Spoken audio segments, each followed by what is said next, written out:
Welcome. Tonight, I invite you to settle in, unwind, and let your mind drift as I guide you through a quiet, detailed journey into a true crime story. This is a place for stillness and curiosity, where mystery meets calm. So, turn down the lights, get comfortable, and let the story begin. Willowmere was the kind of town where time seemed to walk instead of run. Days drifted by with the rhythm of the river that wound lazily around its edges, and nights were so quiet that the rustle of willow leaves could sound like a whisper from a friend. Most houses had wide porches with rocking chairs, and every shopkeeper had the habit of chatting twice as long as the business required. At the heart of Willowmere stood an old stone church, not grand but sturdy, with ivy climbing its bell tower. The bell inside had a soft bronze tone, not sharp or brassy but mellow, like a deep breath at the end of a day. Every evening at 8, the bell rang 3 slow notes. Shopkeepers would close their shutters, children would be called home, and the town would seem to sigh itself into rest. So, when the bell disappeared one midsummer night, the town woke to a silence that felt wrong. Not frightening, just unsettling, like a song missing its final verse.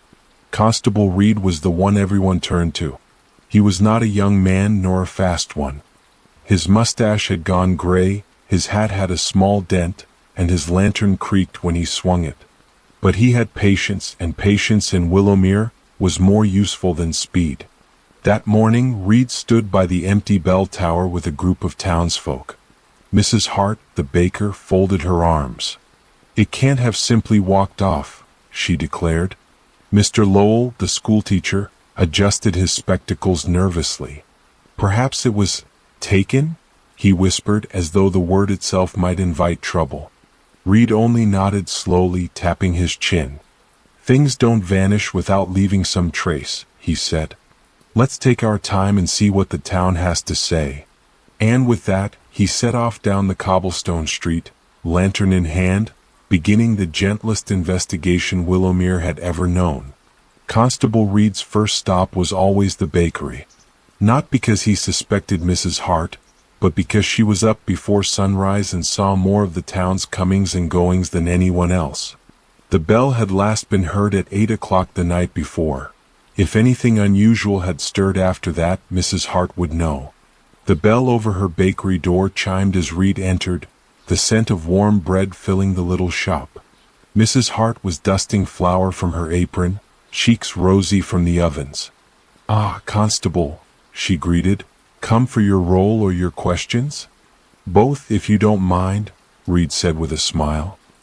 He took a seat at one of the small wooden tables, and she brought him a loaf still warm. "No strangers last night?" she said before he asked. "I closed up just after the bell rang. Town was quiet.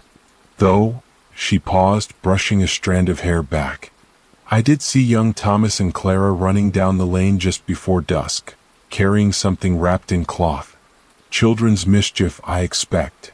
Reed nodded slowly, tearing off a piece of bread. "Children sometimes notice more than adults. I'll have a word with them." He ate his bread in silence, letting Mrs. Hart return to her work. Patience. Always patience. By mid-morning, Reed wandered to the schoolhouse, where Thomas and Clara were chasing each other around the yard. The children froze when they saw him, guilt flashing in their eyes as though they expected a scolding. Now, Reed said gently, "no trouble. I only wanted to ask what game you were playing last night with that bundle." Clara bit her lip, then whispered, "It was just a lantern, sir. We found an old one near the mill and wanted to see if it still worked." Thomas nodded eagerly. "It wasn't bright at all, Constable. Didn't last long." Reed studied them a moment. Their story rang true. Mischief, yes, but harmless. He tipped his hat. "Very well then. But best to be home before dark. The willow trees like to keep their secrets at night." The children giggled nervously and ran off. Reed lingered in the empty yard, noting faint muddy prints leading toward the river. He bent down, touching the damp earth. Someone else had been near the schoolhouse that night. Someone heavier than children. The town library was a quiet refuge, its tall shelves filled with dusty volumes. Miss Fenwick, the librarian, greeted Reed with her usual soft smile. "You've come about the bell," she said before he spoke a word. "Indeed. You see much from these windows?" Reed asked, gesturing to the tall arched glass. "Not much," she said, "but I heard something. A scrape of metal late in the evening. I thought it was just the wind moving the weather vane." Reed leaned closer. "Which direction?" She pointed toward the river path. "That way." "Faint, but I remember because it startled the owl that nests nearby." Reed thanked her and stepped back outside. The river again. Always the river. Its calm surface seemed to guard secrets beneath the moonlight. And Reed, with lantern in hand, resolved to follow its whispers. The river path was shaded by drooping willows, their long branches trailing in the current. Constable Reed moved slowly, eyes on the ground. The muddy prints he'd seen near the schoolyard had faded here, but the earth still bore the faint impression of boots. Someone had carried weight this way. Reed's lantern caught a glint near the bank, a small iron hook half buried in the mud. He picked it up, turning it over in his hand. A tool, perhaps. Something strong enough to lift or drag a heavy shape. He placed it in his coat pocket and gazed out at the water. The current moved lazily, silvered by morning light. Somewhere nearby, the bell had gone silent. That night, Reed visited the Willowmere Inn, where travelers sometimes stayed on their way to larger towns. The innkeeper, Mr. Dobbins, poured him a cup of tea and leaned across the counter. "You're after the bell, I hear," he said, lowering his voice as though the rafters themselves might eavesdrop. Reed nodded. "You've seen any strangers these past few days?" Dobbins scratched his chin. "A trader passed through, but he left early yesterday morning. No wagons, no horses. Just a pack on his back. Didn't seem the bell-stealing sort." "Still," Reed said thoughtfully, "sometimes it isn't the sort, but the circumstance." A guest at the far table looked up from his newspaper. "If you ask me," he muttered, "it's just the children playing tricks. They've no respect for the old ways." Reed thanked them both, but he knew in his bones the bell had not vanished by childish mischief. Something deeper, quieter had pulled it away. The blacksmith, Mr. Halden, was pounding iron when Reed arrived the next morning. Sparks flew in steady rhythm, and the air smelled of smoke and metal. "You'll be asking about the bell?" Halden said without looking up. "Have you seen or heard anything unusual?" Reed asked. Halden paused, wiping sweat from his brow. "Night before last, I thought I heard the bell ring after hours. Just once. Soft, like it was being tested." Reed frowned. "After the usual chime?" "Yes. I nearly dismissed it, but my dog barked then, staring toward the river. Could have been my imagination." Reed considered this. If the bell had been struck once more after its final toll, it meant someone had climbed the tower late at night. Someone who wanted to hear it sing before carrying it away. Reed gathered a small circle of townsfolk by the church steps that evening. Mrs. Hart, Miss Fenwick, Mr. Halden, and Mr. Lowell. He did not accuse nor demand. He simply asked questions in his calm, measured way. "Did anyone see lantern light near the tower?" he asked. Head shook. "Did anyone hear carts, hooves, or wagons after dark?" Again silence. Finally, Miss Fenwick spoke softly. "Sometimes I think Willowmere keeps its own secrets. The bell may not have been taken out of town at all. Perhaps it rests somewhere near, waiting to be found." Her words settled over the group like mist. Reed nodded. "Then tomorrow we search closer. Step by step. Quietly." The next day, Clara and Thomas appeared at Reed's door, clutching a bundle. Inside was a small carved wooden clapper, clearly once part of the church bell. "Where did you find this?" Reed asked gently. "In the grass near the mill," Clara whispered. "We didn't take it, sir. We only found it." Reed smiled kindly. "You've helped more than you know. Run along now and thank you." When they left, he studied the clapper. The bell had been struck so hard it cracked its own heart. Whoever moved it had not done so with care. That night, Reed returned to the riverbank where the willows swayed in the damp breeze. He set his lantern down and listened. The river carried a hushed murmur, and in it he fancied he heard the faintest echo of bronze, a note half swallowed by water. He knelt and peered through the branches. There, barely visible beneath the roots, lay a rounded shape glinting dully in the lantern glow. The bell. Not stolen away to another town. Not broken into pieces. Simply hidden, as though the earth itself had tried to swallow it. Reed exhaled slowly, the mystery deepening rather than ending. For if the bell was here, half buried and silent, the true question was not where but why. Reed knelt by the willow tree, brushing mud from the bronze surface. The bell's curve was unmistakable, though dulled by water and dirt. He tapped it lightly with his knuckle. The sound was muted, more sigh than chime. "Who would hide you here?" he murmured. "And why not take you away?" The roots of the willow curled protectively over the bell, as though shielding it from prying eyes. Reed realized that moving it back to the tower would take more than strength. It would take trust, for the town had grown uneasy. He chose patience again. Instead of hauling it out, he marked the spot with a lantern stone and let the river keep its secret for one more night. The following morning, Reed stopped by the library again. Miss Fenwick poured him tea, her hands steady though her eyes seemed watchful. "You found something," she said softly. Reed nodded. "I found the bell hidden under the willow, half buried." Miss Fenwick's brows lifted. "Then all is well again?" "Not quite. Finding it only raises more questions. Why move it at all? Who would go through such trouble, yet leave it in plain reach?" She stirred her tea slowly. "Sometimes, Constable, people do not wish to steal, only to silence. A bell that never rings cannot remind them of what they wish to forget." Her words struck Reed more deeply than he let show. He filed them away like puzzle pieces yet to fit. At the inn that night, Reed listened as townsfolk whispered over their mugs.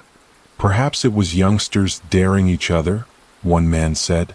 "No, too heavy for children," another replied. "What if it was a sign?" "An omen?" murmured a woman. Reed said nothing, only sipped his tea. Rumors swirled faster than facts, and sometimes letting them settle was wiser than chasing them. Still, he noted how fear turned simple folk suspicious. If the truth wasn't found soon, neighbors might begin pointing fingers at each other. Mr. Halden, the blacksmith, sought Reed out the next day. His broad shoulders seemed stooped with unease. "Constable," he said, "people are asking me about that hook you found. They say it might be mine. I've made dozens like it, but I swear I never left one by the river." Reed studied him calmly. "I never said it was yours, but your honesty speaks well. Tell me, who else uses such hooks?" "Fishermen mostly, and the mill workers. Anyone hauling weight." "Then we'll ask among them," Reed replied, patting the man's arm reassuringly. The mill creaked steadily as water turned its great wheel. Reed walked the wooden deck, nodding to the workers. One, a lanky man named Jared, glanced nervously when Reed asked about hooks. "We use them often," Jared admitted. "But I didn't lose any." He hesitated. "Though I did see someone by the river 2 nights ago after dark. Thought it odd." "Who?" Reed asked. Jared shook his head. "Couldn't tell. Just a figure moving quick. When I called out, they slipped into the trees." Reed filed this away. The picture was forming slowly, like a watercolor drying in layers. Later that week, Clara appeared at Reed's door again, twisting her hands nervously. "Constable," she whispered, "I know I shouldn't have, but I followed someone the night the bell disappeared." Reed crouched to her level. "Go on." "It was late. I couldn't sleep. I saw a lantern moving by the tower. It wasn't Thomas. It was someone taller." "Did you see their face?" She shook her head. "But they limped just a little." Reed thanked her kindly, gave her a sweet roll from his cupboard, and promised no harm would come. A limp. That was something solid at last. Reed spent the evening going over townsfolk in his mind. Who among them walked with a limp? Mr. Lowell, the schoolteacher, favored one leg after an old injury. So did a retired miller, old Ben Harper. Neither seemed the bell-stealing sort, but Reed knew better than to dismiss possibilities. He walked past the schoolhouse after dusk, watching Lowell's light burning late as he marked papers. The teacher looked weary, not guilty. Still, Reed would ask, gently, always gently. The next morning, Reed visited the schoolhouse. Mr. Lowell looked up from his desk, spectacles slipping down his nose. "Constable, is this about the bell again? I hear you walk with some pain these days," Reed said carefully. Lowell chuckled softly. "Indeed. Though I hardly climb bell towers at night, I assure you. My only crime is assigning too much homework." Reed smiled. So the children would say. He studied the man's tired eyes and believed him. The limp belonged to someone else. That night, unable to rest, Reed returned to the willow. Clouds hung heavy and the air smelled of rain. He crouched by the bell, lantern dimmed, listening. At midnight, faint footsteps rustled nearby. Reed held his breath. A figure emerged, cloaked and hunched, limping slightly. They approached the bell and knelt, placing a hand on its bronze surface. Reed stepped forward quietly. "It seems you've come to visit an old friend." The figure froze, then turned slowly. It was Ben Harper, the retired miller, his face worn and sorrowful. Ben sank onto a rock, sighing deeply. "I meant no harm, Constable. I couldn't bear its ringing anymore. Each toll reminded me of the fire, when I lost my boy. The bell was sounding that night, calling folks to help, but I was too late." His voice cracked, and Reed placed a gentle hand on his shoulder. "So you hid it?" Reed said softly. Ben nodded. "I thought if it stayed silent, maybe the pain would quiet too." Reed looked at the bell, then at the grieving man. The crime was not theft, but sorrow. And sorrow needed healing more than punishment. The bell's disappearance and Reed's discovery could not stay secret for long. By the following week, word spread that Ben Harper had been found near the willow tree. Whispers turned into chatter, and chatter into a call for a town meeting. The townsfolk gathered in the church, the empty tower looming above them. Reed stood at the front, lantern in hand, while Ben Harper sat quietly on a bench, hat in his lap. "Friends," Reed began, "the bell was not stolen to be sold or destroyed. It was hidden out of grief. Ben meant no harm to you nor to Willowmere." A murmur rippled through the crowd. Mrs. Hart folded her arms. "No harm? We've lost our bell for nearly 2 weeks, Constable." Reed raised a hand. "The bell can be returned. What matters is how we, as neighbors, choose to respond. Do we answer sorrow with anger or with understanding?" Silence filled the hall, broken only by the creak of pews as heads turned. At last, Miss Fenwick spoke. "Compassion heals more than punishment." Slowly the tension eased. The town agreed to forgive Ben, but the bell's return was still unsettled. That night, Reed sat by his window watching fireflies flicker in the dark. The case seemed resolved, yet unease lingered. Ben Harper had hidden the bell, that much was true. But Reed's instincts told him another hand had played a role. The clapper found near the mill. The scrape of metal Miss Fenwick heard. The muddy boot prints heavier than Ben's gait. Too many threads dangled loose. Reed murmured to himself, "A puzzle with missing pieces is no puzzle solved." He knew he must keep listening quietly until the town revealed the rest. A knock came at Reed's door the next morning. Jared, the lanky mill worker, shifted nervously on the threshold. "Constable, I've been thinking," he began. "That night I saw someone by the river? Might not have been Ben at all." The figure moved quicker than him. "And," he lowered his voice, "I think they carried something long. Pole maybe. Or a tool." Reed gestured him inside. "Why come forward now?" Jared swallowed. "Because folks are whispering it's all Ben's doing. And I don't believe it." Reed nodded. A new thread had been handed to him. Later that day, Miss Fenwick hurried into Reed's office, carrying a thin leather book. "The library's ledger," she explained breathlessly. "Someone's torn out pages. The dates missing are the very nights the bell vanished." Reed turned the book over in his hands. The library had no riches, no reason to tempt thieves. Why remove records of borrowed books? Unless... Who had access? He asked. Everyone. But the handwriting on the margin here? She pointed to a faint scrawl. It looks like Jared's. Reed leaned back in his chair. Threads crossing, tangling. The mill worker who claimed to see someone, the torn pages, the mysterious tool. The story was far from finished. Seeking calm, Reed stopped by the bakery that evening. Mrs. Hart served him stew at her kitchen table, the warm smell of herbs filling the air. "You look tired," she said kindly. Reed smiled faintly. "The bell weighs more on my mind than on its frame." Mrs. Hart sat opposite him, folding her flour-dusted hands. "I'll tell you what I think, Constable. The bell isn't just metal. It's our rhythm, our comfort. Take it away and folks begin to lose trust in each other. That's the real harm." Reed nodded slowly. She was right. The mystery mattered not only for truth but for trust. And trust, once broken, took years to mend. The next morning, Reed sought Jared at the mill. The young man avoided his gaze, busying himself with sacks of grain. "Your name appears in the library's ledger," Reed said calmly. "The same dates as the bell's disappearance." Jared froze, shoulders tightening. "I borrowed a book, that's all. Why tear out the pages?" His eyes darted. "I didn't. I swear."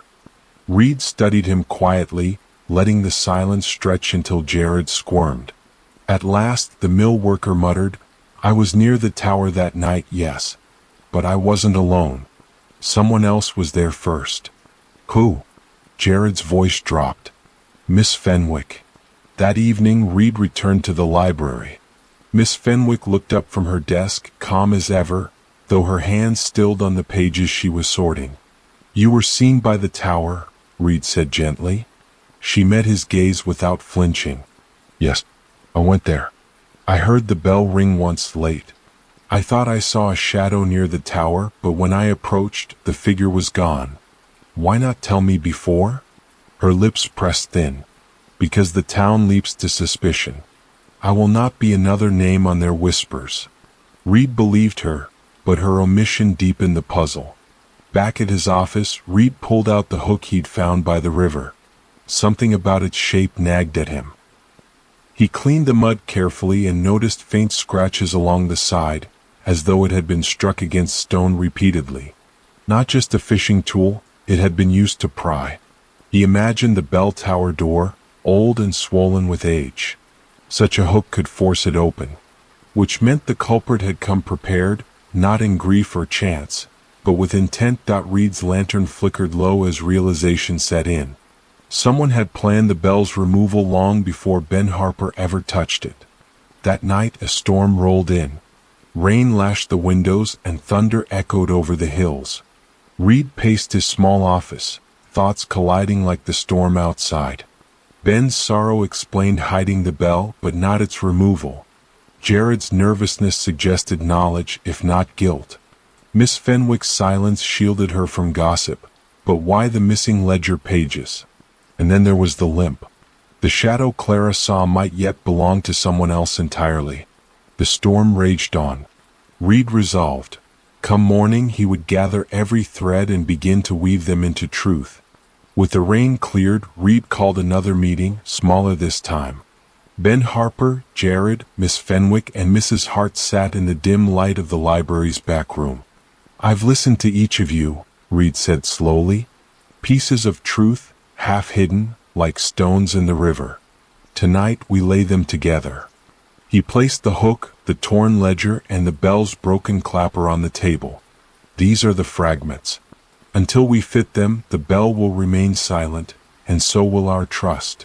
The four exchanged uneasy glances. Reed folded his hands.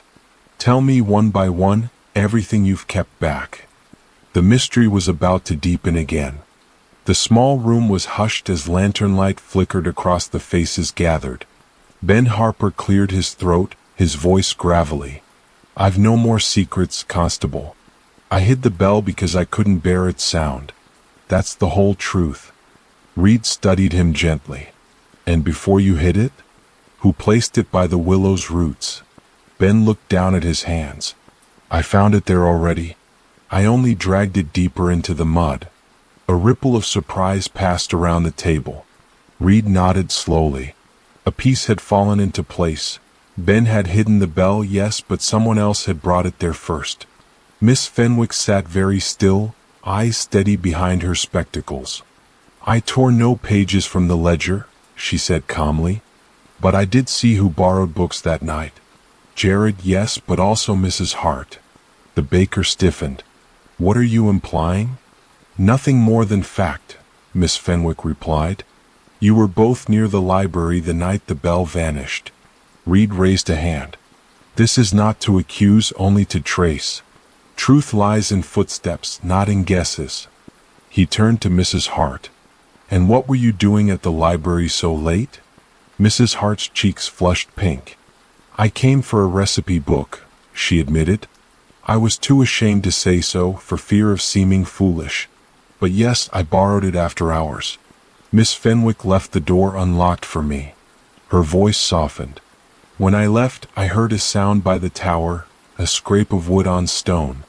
But I hurried home, thinking it was only the wind." Reed's heart quickened slightly. The scrape fit the hook's marks. Someone had been forcing the tower door even as Mrs. Hart walked home. All eyes turned to Jared, who fidgeted in his seat. "I didn't tear the ledger," he protested. "But I did help carry something that night." His voice faltered. "I thought it was firewood. A man asked me for help, said his cart had broken." Reed leaned closer. "What man?" Jared swallowed. "I don't know his name. A stranger. Tall with a cloak. I never saw his face clearly.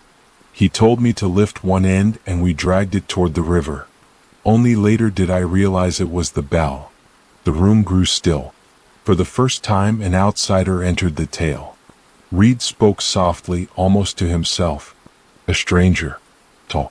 Cloaked." Ben shook his head. "No stranger stayed at the inn I'd have heard." Miss Fenwick added, "Nor did I see any record of one in the library's guest register." Reed's thoughts turned. If the man was no guest, perhaps he passed through unseen, or perhaps someone local disguised themselves as a stranger. Willowmere was small, but shadows had ways of making the familiar seem foreign. The next day Reed visited the inn again. Mr. Dobbins produced his guest ledger. No new names matched the night in question. But Reed noticed something. One entry had been blotted as though ink spilled across it. "Who stayed in this room?" Reed asked. Dobbins frowned. "Can't recall. Paid in coin, left before dawn. Kept to himself." Reed traced the blot. The stranger had existed after all, even if he left little behind. But what did he want with Willowmere's bell? As Reed left the inn, Clara skipped up beside him, her braids swinging. "Constable, you still haven't caught the bell thief?" she asked earnestly. "Not yet," he said, smiling faintly. She tilted her head. "Maybe it wasn't stolen. Maybe the bell wanted to go to the river." Reed chuckled softly. Children saw the world in symbols. Yet her words lingered in his mind. A bell hidden in roots, half swallowed by mud, almost as if it had been offered to the water. That night, Reed reread his notes by lamplight. Ben's grief explained part of the story. Jared's unwitting help explained another. But the stranger's motive eluded him. Why would anyone remove a bell only to leave it by the river? To silence it, perhaps. To bury something in its silence. Reed tapped his chin. Not theft. Not mischief.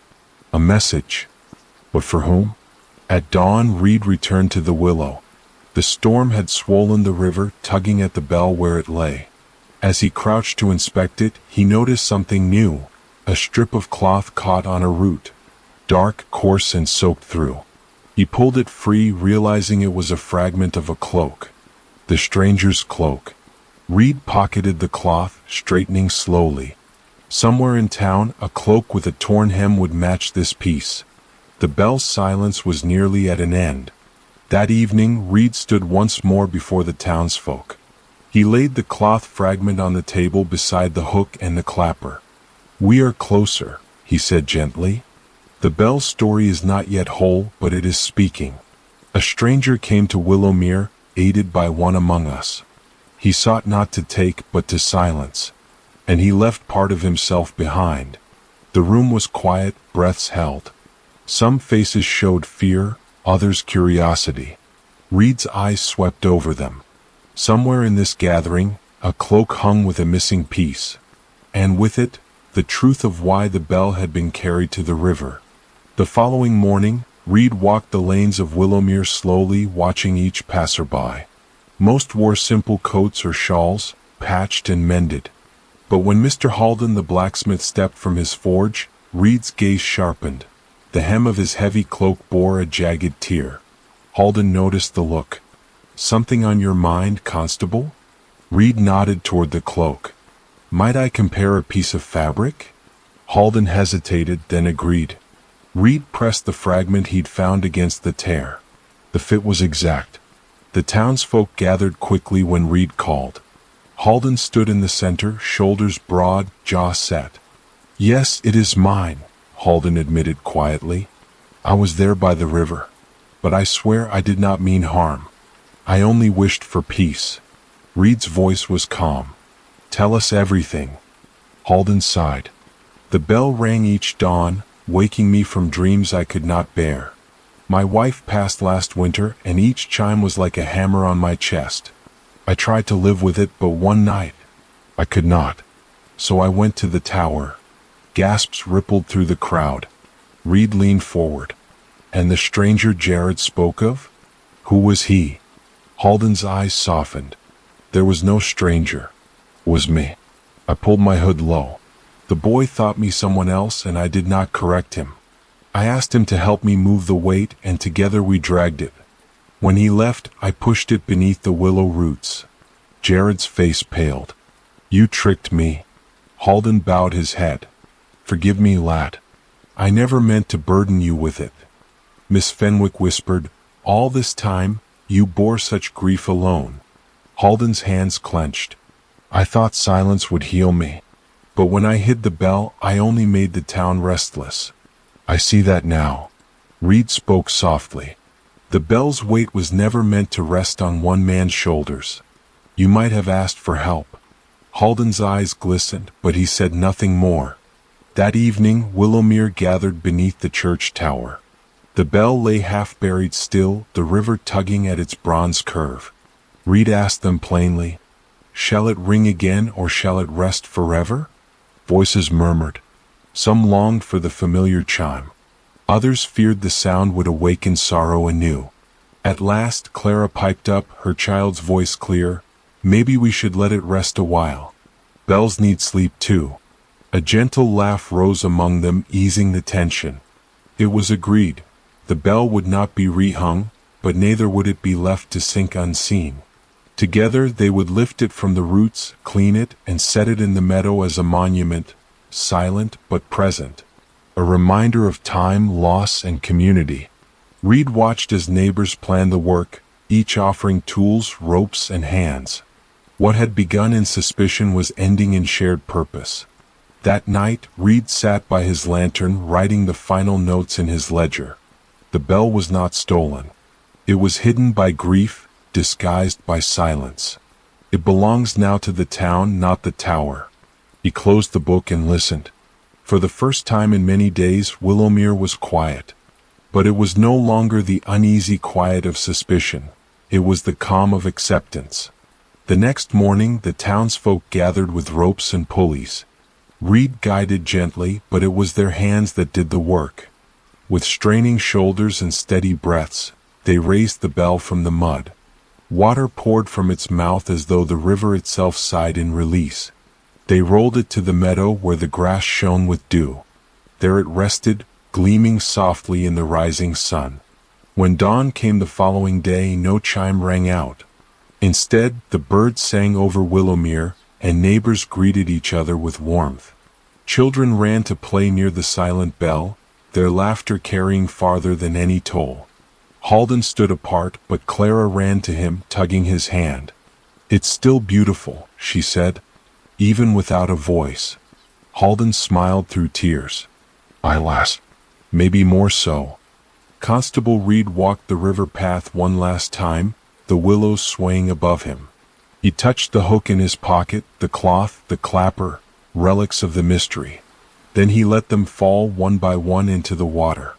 The river carried them away, erasing the shadows of suspicion. He turned toward the meadow, where the bell gleamed in silence, and the town moved gently forward. For Reed it was enough. Willowmere's story was whole. And in the quiet that followed, he too found rest.